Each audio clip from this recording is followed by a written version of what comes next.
সমৃদ্ধকৃত uranium হস্তান্তর ইস্যুতে এবার পাল্টাপাল্টি অবস্থানে যুক্তরাষ্ট্র আর ইরানের সমৃদ্ধকৃত ইউরেনিয়াম যুক্তরাষ্ট্রে নিয়ে যাওয়া হবে বলে জানান মার্কিন প্রেসিডেন্ট ডোনাল্ড ট্রাম্প। তেহরানের সাহায্য নিয়েই ভূগর্ভস্থ পরমাণু স্থাপনা থেকে নিউক্লিয়ার ডাস্ট সরিয়ে নেওয়া হবে বলে দাবি করেন তিনি।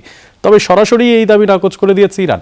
দেশটির পররাষ্ট্র মন্ত্রণালয়ের মুখপাত্র বলেছেন, তাদের কাছে দেশের মাটির মতোই গুরুত্ব বহন করে এই উপাদান।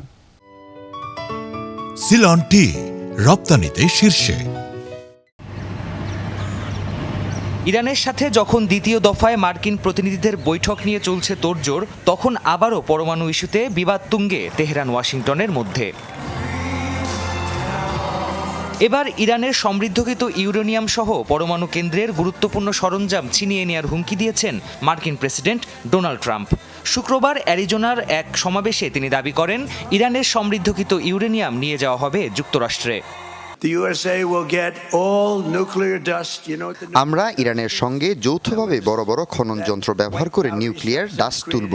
হামলার গভীরতার কারণে বড় আকারের যন্ত্রের প্রয়োজন হবে। এরপর ওই পারমাণবিক অবশিষ্ট অংশগুলো যুক্তরাষ্ট্রে নিয়ে আসা হবে। পুরো প্রক্রিয়াটি খুবই সোজা। অবশ্য মার্কিন প্রেসিডেন্ট ট্রাম্পের এমন দাবি প্রত্যাখ্যান করেছে ইরান।